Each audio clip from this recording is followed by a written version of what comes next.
Morning everyone. My name is Nathasha Ranathunga. I myself and my colleague Chathuri Pemananda. Today we are going to do a small tech talk under the topic of Introduction to HCI. So let us start off this tech talk with a common example that we all have been using in our day-to-day life. Nowadays, most of us youngsters, we tend to try new places that we have seen on social media, right? So it can be either a cafe or a restaurant or a pub and so on and so on. So likewise, imagine you and your friends found a cafe on Instagram, but you don't know the exact location of it because of the fact it has been recently opened. So what we simply do is either we get the location from the profile or we search the location of the cafe in the Google Map itself. So once you have searched a location on the Google Map will provide you with a specific route to the cafe from your current location and with the time duration that will take to reach the destination. Moreover, according to the traffic condition, it will give you the shortcuts to reach the destination as soon as possible. So likewise, as you all might be agree with me, these Google Maps have been provided with a bunch of functionalities that make our life easier these days. So now I have talked a lot about Google Maps. So you might be questioned how exactly HCI affected Google Maps. That's a good question. I'll explain to you how.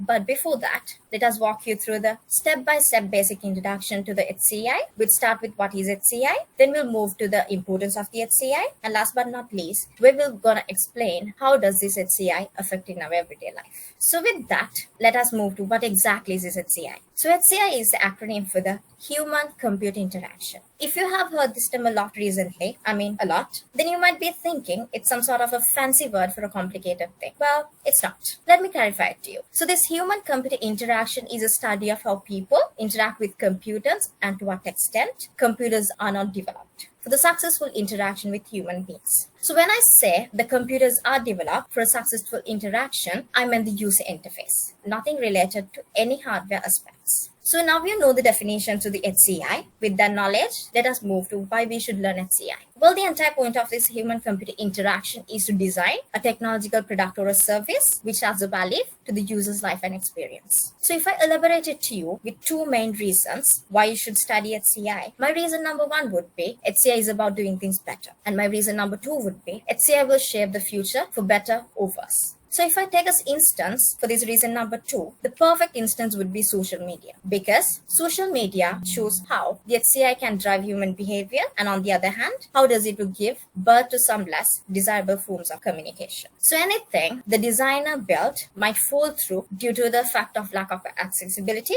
ease of use, and so on. So to prevent that from happening, this human-centered design, which using HCI, help the people to carry on the computer interaction with ease and gives a user a sense of satisfaction of completing a task without any hassle. So this critical state of HCI will be necessary for the product to be more successful, safe, helpful, and functional, which will eventually lead the user experience more enjoyable in long term. With this knowledge of definition to the HCI and why we should learn HCI, we'll move to our next topic, which is the goal of HCI. So when you talk about the goal of HCI, the main focus of HCI is to offer a smooth platform to connect the human and a computer, which can offer solutions to the customer's questions and satisfy the user's needs. So to achieve this, developers, they should be able to create a system by empathizing with the users and anticipating how they will use the technology. They should produce an effective, efficient, safe interaction, as well as they should provide a better flow of information and communication. Last but not least, the system should support for the overall human development. So when you talk about what is HCI, there is one main factor we can't forget. That is the components of HCI. Because this HCI design, it is interconnected with four main components, such as the user, the end goal, the interface, and the context. So when you talk about the user, in product design, UX designer works to stay focused on the user. So these users' personas, it will encompass as a group of people with a common goal and share a set of attributes, needs, and pains, which will affect their way of accomplishing their goal. So this human-computer interaction methodologies, it can help us designers to uncover the mysteries behind the focus group. With that, we'll move to the component number two, which is the end goal. So as you all might be agree with me, so when a user interact with application, they interact with the intention of achieving a goal. So as UX designers, we should focus on the factors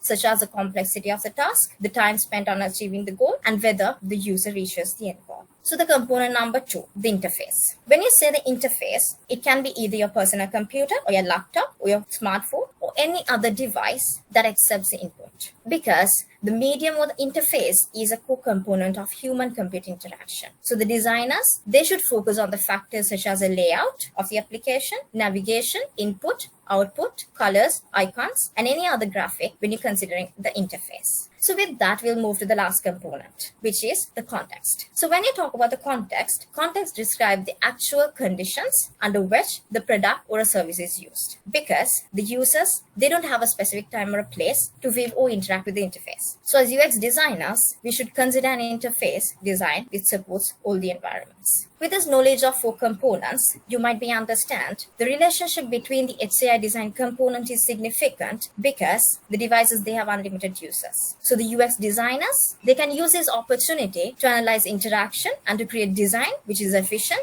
usable, and meaningful no matter who the user is. Now we know the brief idea about what is HCI. With this knowledge of what is HCI, we'll move to our next main topics such as importance of the HCI, common uses of the HCI, relationship between HCI and UX. Chathuri will be explaining it to you. Over to you, Chathuri.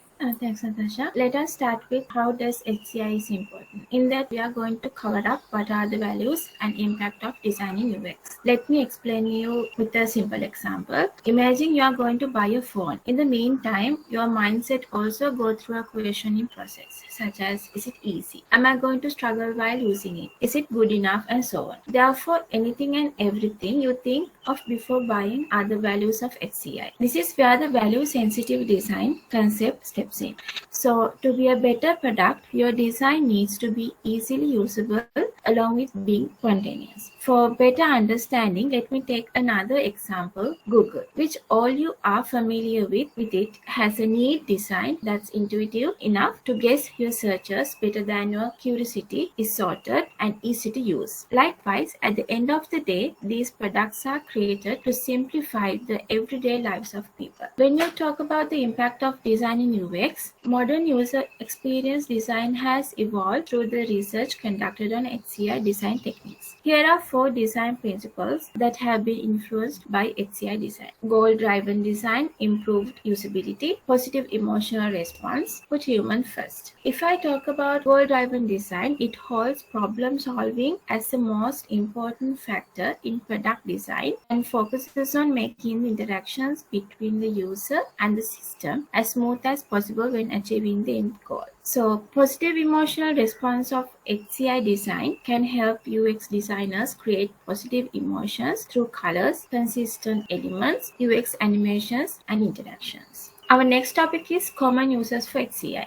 It has a wide variety of applications. So when talk about the most common use of HCI design is in the field of computing, as well as in the era of self-expression and social media communication, the use of effortless human-computer interactions is important. Apart from that, the functions of the HCI offer organizational factors, environmental factors, users, and so on as well. Now we'll move on to relationship between HCI and UX. HCI is basically related to understanding user needs and designing the technological platform that fulfills user expectations. While experts design the system, the users can communicate with the system using the standard layout and prototyping. Following are the basics relation between HCI and UX, such as usability and performance, sense of connectivity, stronger brand value, improving loyalty, interaction, and last, communication, habit-forming technology. So if I elaborate to you with several points, developing a higher degree of usability and performance will enhance the overall user experience, which will offer a better sense of connectivity between the user and the system, and eventually leads to build a strong brand value, which is important for business to flourish. Tasha will explain you how does HCI impact our day-to-day lives. So now we have come to the end of our today's tech talk. With the hope, now we have a fundamental knowledge of what, why, goal, and the importance of HCI, as well as the common uses and the relationship between HCI and UX. Let me tell you, how does this HCI affect in our everyday life? So today, technology has been infiltrated every area of our life. For instance, everything from your MP3 player to your Bluetooth speakers, from an elevator ride while you're scrolling through your mails, on your phone to ordering pizza online. All of these examples, these are deeply embedded with HCI. So at the beginning of this presentation, I have explained to you about one of the most common example that we use in our day-to-day life. So now you might be keen to know, how does HCI affect in Google Maps? So as promised, let me tell you how. So when you start a following route to the cafe, when the Google map asks you to turn right or turn left or take the U-turn after 600 meters, that's where the HCI comes in. So likewise, there was someone who's figuring out how to bring emails to the tap of a finger. That's HCI. And nowadays, we have the opportunity to connect with our loved ones or friends with the tap of a finger or click of a mouse pointer. That's HCI. Therefore, this HCI is important for the designers to build something of value that adds a value to the someone's life. So with this knowledge of how does HCI affect in everyday life, let me end this tech talk with a final thought. So in this era, use of user-friendly technology is a key to attracting higher-based, loyal, and lasting customers. So as I have mentioned earlier, the HCI is mainly focused on offering the customers a smooth and seamless platform for the communication and interaction, which will continuously evolving. Therefore, this human-computer interaction design, it serves as a route of a better development for a higher user experience.